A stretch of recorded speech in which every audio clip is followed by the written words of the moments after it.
Oh, good day. Good day talaga. Maaraw, mahangin, presko. Sarap nga matulog dito sa sofa dito. Sarap matulog. Pero may iinit na, medyo tanghaling tapat.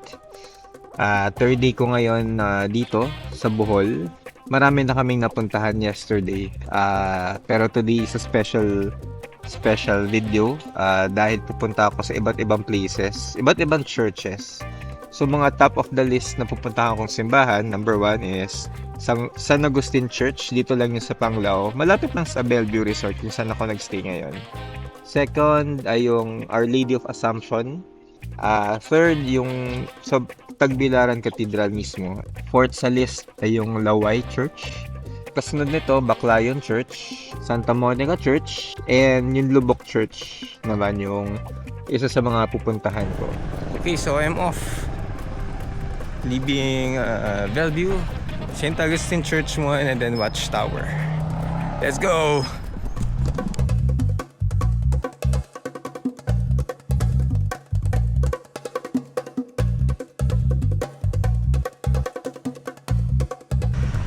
Okay, behind me is St. Augustine and yung church, yung St. Augustine Church. Pasukin natin later, no? Medyo mainit talaga. Ikot lang ako sa plaza to check kung ano meron. Parang there's an old ark here. Check natin kung ano yun. And then there's a plaza. May plaza here na pwede rin natin puntahan. So puntahan ko lang itong ark. Dun sa amin sa Mindoro, meron din parang statue ng St. Augustine. Oo, sa seminaryo, meron ganyan din. So yung itsura niya ay may hawak siyang staff. So dadaan ako ngayon dito sa parang gates na. Oo, di ba? Bongga. Yan o, parang yung sa UST. May parang ganito rin sa UST, parang wall na to. Medyo balahura lang o nilagyan ng ano. Ito, dito ngayon sa church. So once I'm inside, I'm going to pray.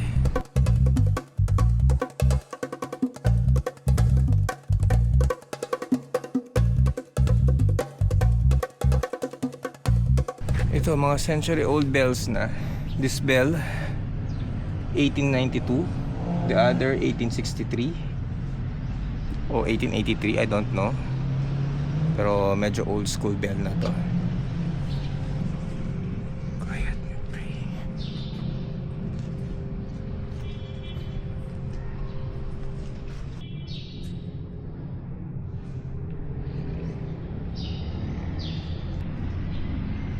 Is the Three Kings. Ang ganda ng ceiling.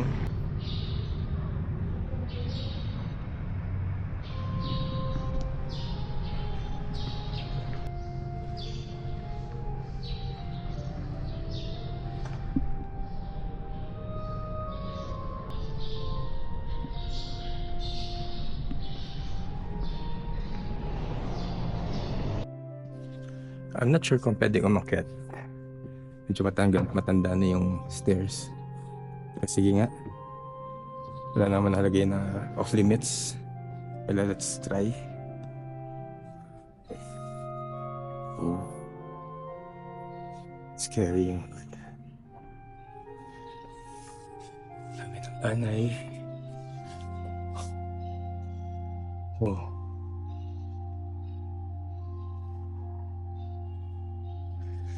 Parang ayaw kong tumuloy sa taas. Medyo luma na yung structure. Nafe-feel ko nagbe-bend. Nafe-feel ko nagbe-bend yung wood. Madami ng anay. Maraming anay na ang nagbadya at sumusubok sirain yung stairs na yan. So based sa aking research, itong Panglao Church was founded by Jesuits. And in 1803, mga Recollets naman took over kung ano yung meron. Itong buong San Agustin Parish. So if you can see, yung Panglao Church, yung interior, ang ganda ng ceiling niya, as in painted talaga siya. Tapos, yung flooring niya, maayos, malinis. And alam mong sinauna talaga siya. I'm not sure kung this is the original or nasira siya. Pero ma-feel mo if you check inside yung look and feel niya, yung vibe niya, ma-feel mo yung pagka old church niya. Gusto ko sana akitin yung taas pero nakita ko hindi na ganun ka sturdy yung flooring kasi may mga anay tracks na. Hindi ko na tinuloy inakyat yung taas. Delikado, baka masira ako pa or what.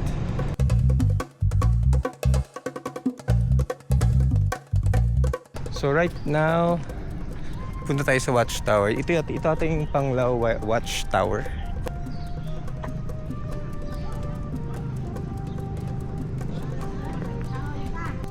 Ito yung watchtower. Panglao Watchtower. So, yeah, bantayan ng Bohol. Panglao Bohol.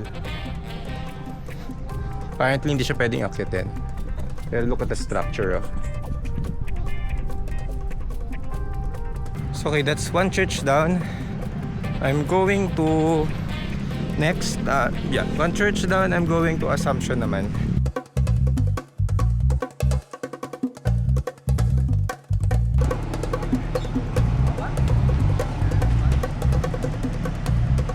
So may wedding na nagaganap. So isa rin to sa mga church na itinatag ng mga Jesuits. Ang kanyang parochial name is Nuestra Señora de Asuncion noong 1697. Tapos ipinamahala rin sa mga Jesuits sa mga Recollets noong 1768. Sir, excuse me.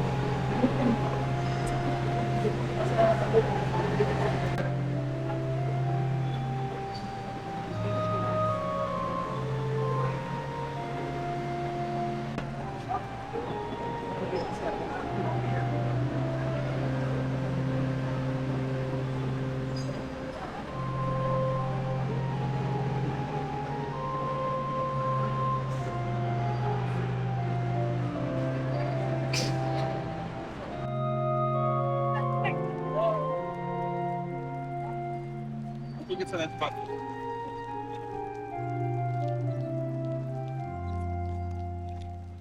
Ito ang set up ilaw eh. It's raining.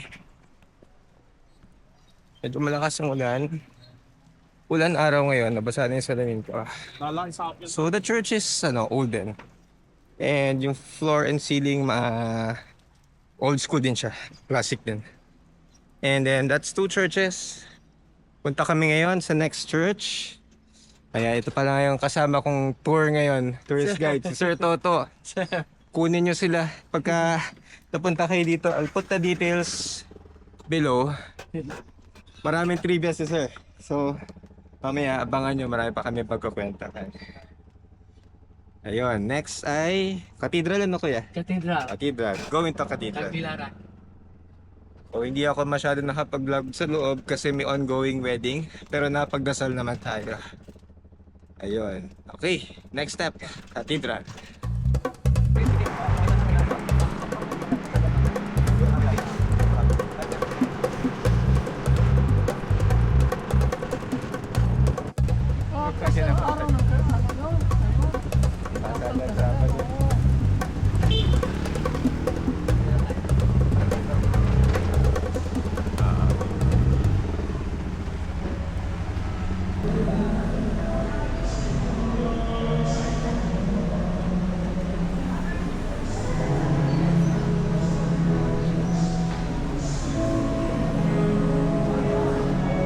So hindi ako makapasok kasi umuulan. I think yung bride na labas. Lakas ng ulan eh. So plan ko sana from here, since hindi ako makapasok here, tawid ako sa kabila. Kaso look, lakas ng ulan and there's no way kabilang side.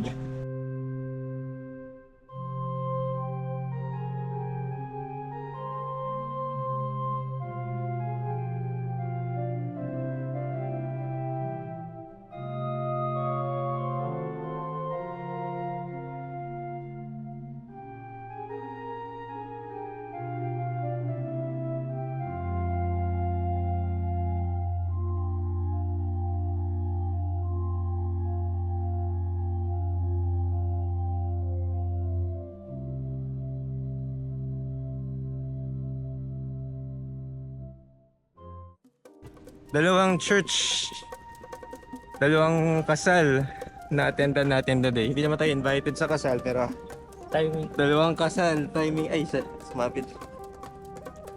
Ang napuntahan natin. Okay, next. Yan. Pass out na tayo kuya to. Okay.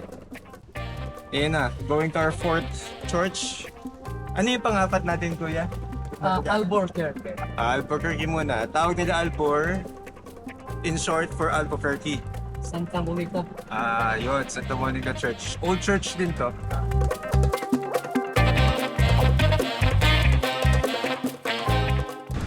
Okay, Baclayan Church. I think may misa o may kasal. Bawal pumasok.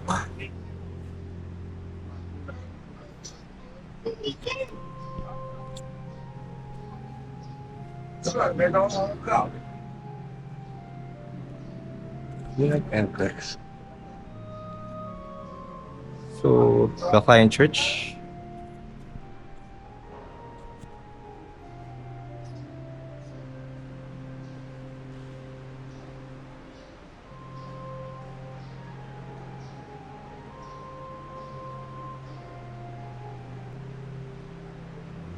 Apparently, hindi wedding ang meron ngayon dito sa Immaculate Conception Church or Baclayan Church. Pero meron funeral.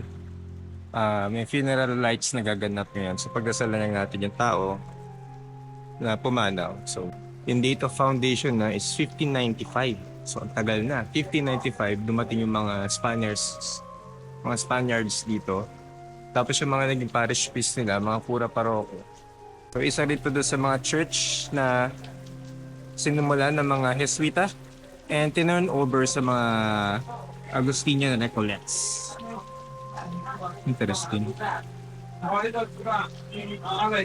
It's raining.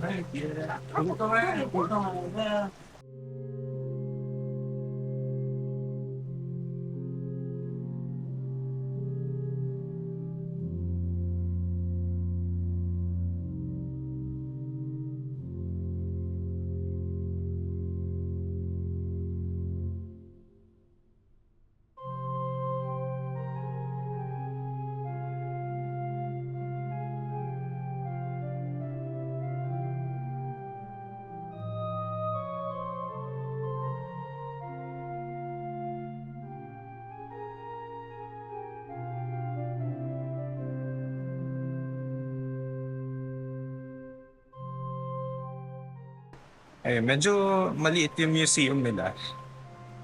Syempre compared doon sa San Agustin Church, medyo maliit lang yung museum niyo. Parang very few lang. For 150.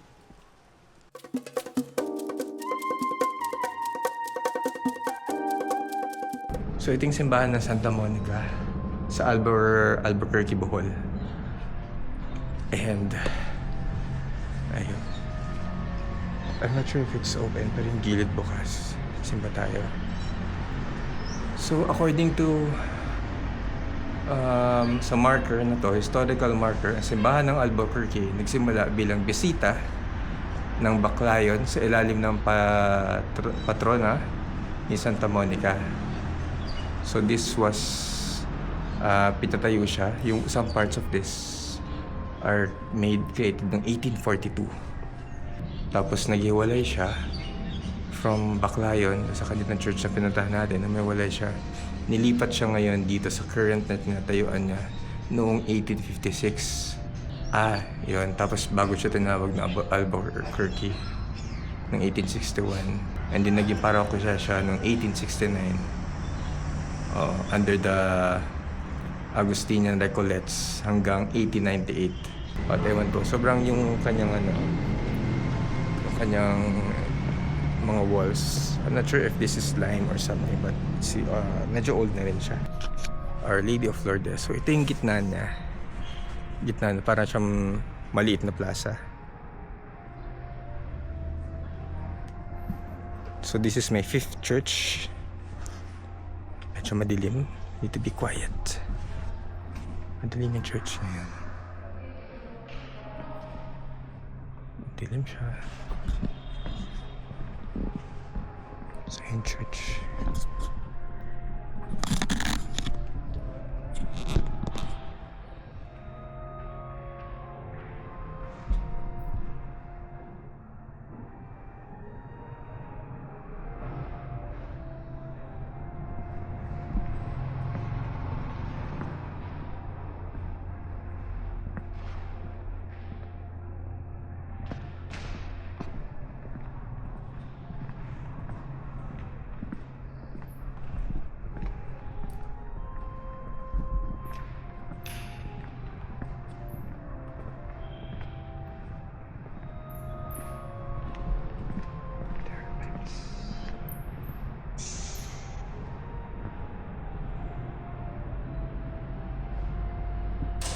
Saint Monica, Santa Monica.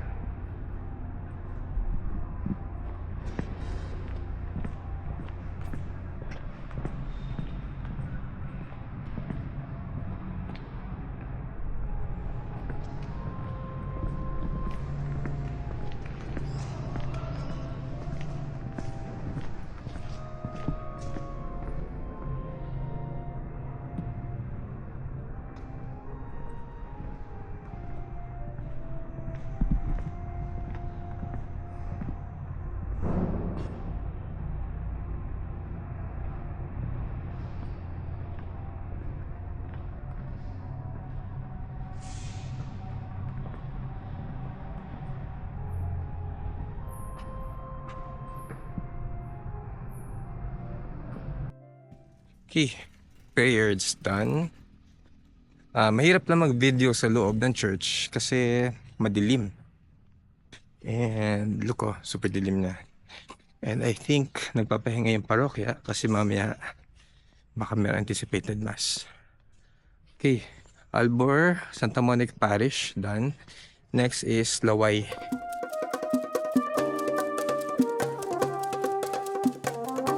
So right now, dito ako sa Laway Church. Holy Trinity Laway. Ayan. Holy Trinity Laway Unit. So ayan, this is the Laway Church. It's my 6th church. So one more. And makakomplete natin yung 7th church. Ganda. Nag-collapse to. Ito niyo yung mga birds sa taas. They're circling around. Ito niya. Paikot-ikot lang yung mga ibon.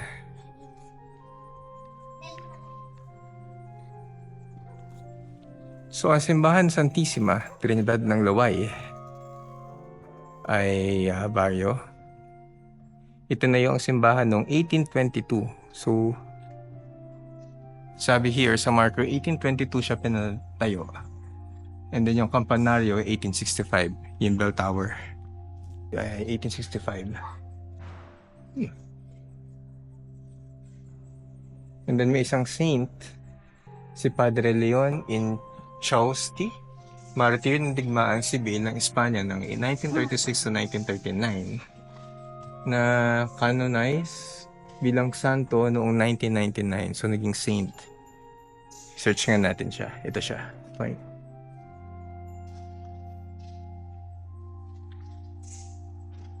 Nice. Pas tayo sa loob. Ito yung entrance. Happy New Year, Merry Christmas. Old church. Alam mo, old church siya. Makita may flooring. Maganda.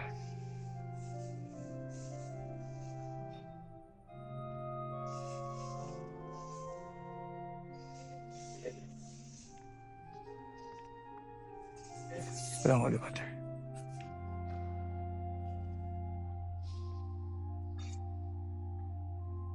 There's an old piano. Old organ.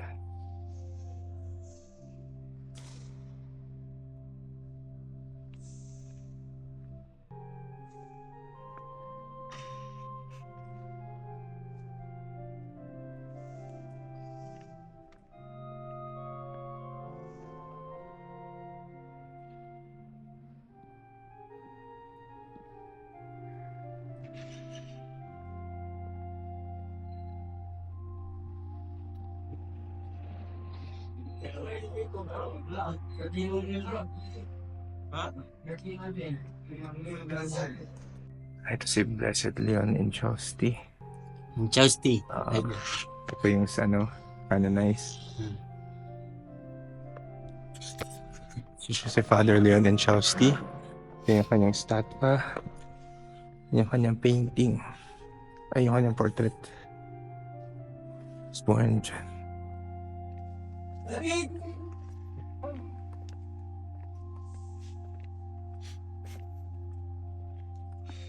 Tahimik. I love old churches gaya nito. So ang galing, may saint nga na nag-serve sa parish na to. Si Saint Leon Inchausti. Isa siyang Spanish priest. Naging martyr nung Spanish Civil War noong 1936-1939. Ganda.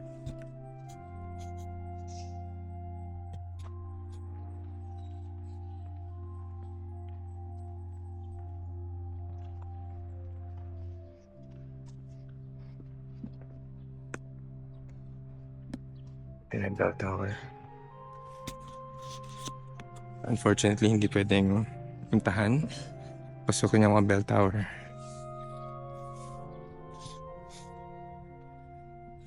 So, may Adoration Chapel. Rainy. Ganda. Ganda tsura. Gusto ko yung structure and architecture ng lugar na to. Para siyang old, medyo may pagka-Mexican and old Spanish yung kanyang itsura. Okay. After natin dito sa Loay Church, we'll go to Lubok, kakain.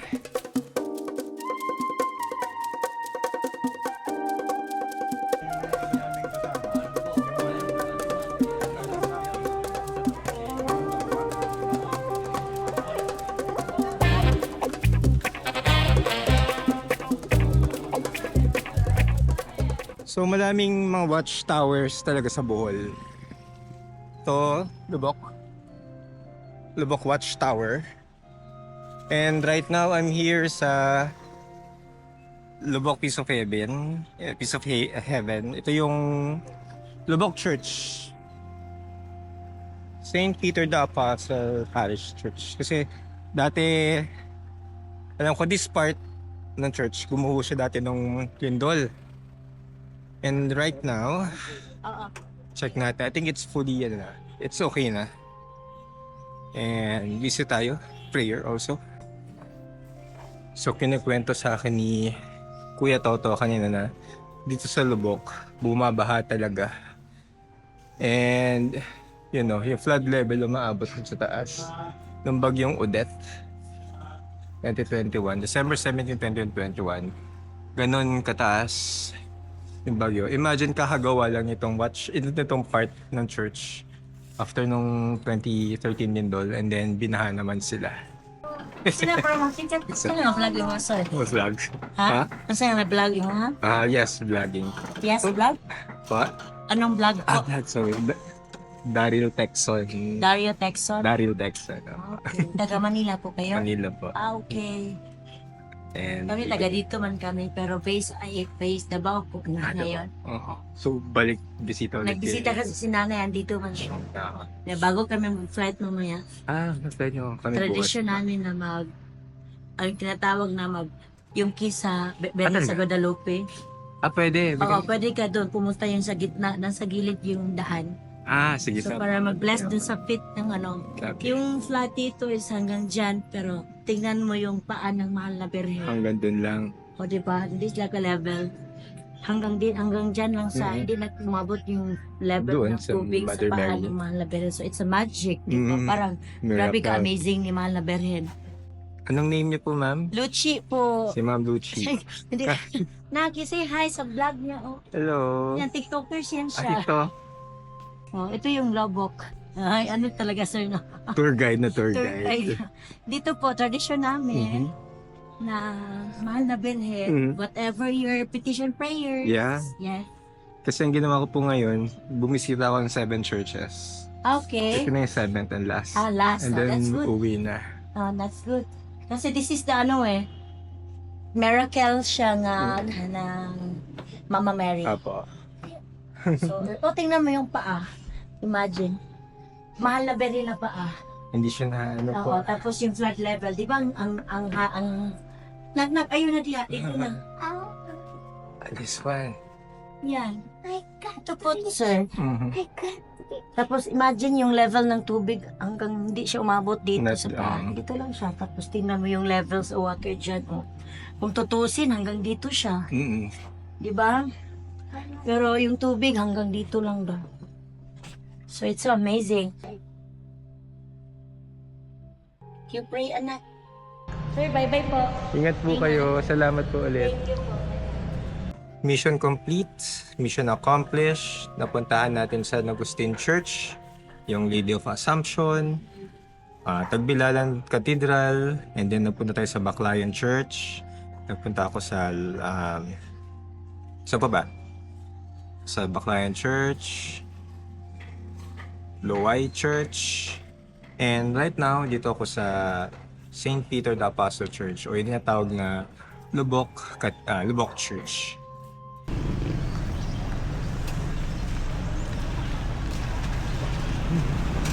Bawal akitin? Pwede? Pwede umakyat? Okay, ito, may extra mission. Pwede palang akitin itong watchtower. Anong tawag po sa watchtower na to, kuya? Ha? Ano po tawag sa watchtower? Kapanaryo. Kapanario. Bell Tower. Bell Tower. Ito, Bell Tower ng Lubok Church. So, akitin ko lang mabilis po. Pwede, ha? Sino ang kasama mo? Solo. Hello. Opo. Okay. Dito lang ah. Up. So I'm climbing a bell tower. Extra trip to. And sulitin na, dito na rin ako eh. So I'm climbing the bell tower. Medyo mahirap lang. Ang taas. Take your mano. Umakit ako ng bell tower. Oh my goodness. Ano, halikan ko ba yung tower? Yung bell? Oh. Okay. Uwi na with this. Talaga. Medyo mataas. Oh. Okay. Katakat. Wah.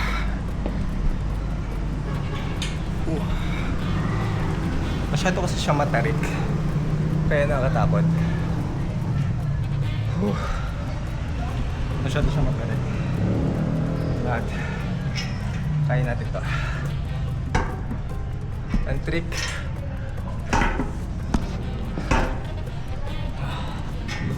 Ang trick ay medyo paside yung akyat kasi ito na yun, gano'ng katarik.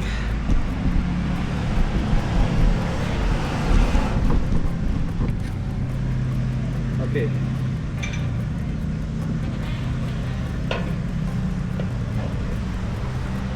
Okay. Andito ako ngayon sa bell tower. Wow! Yung bell, 1863. So, 1, 2, 3, 4, 5.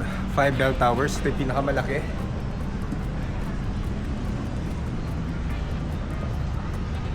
Pwede pala akitin. Ito naman. Ito yung paway. Ito yung church.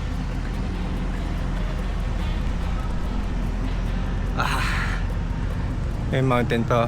Ang ganda ng view.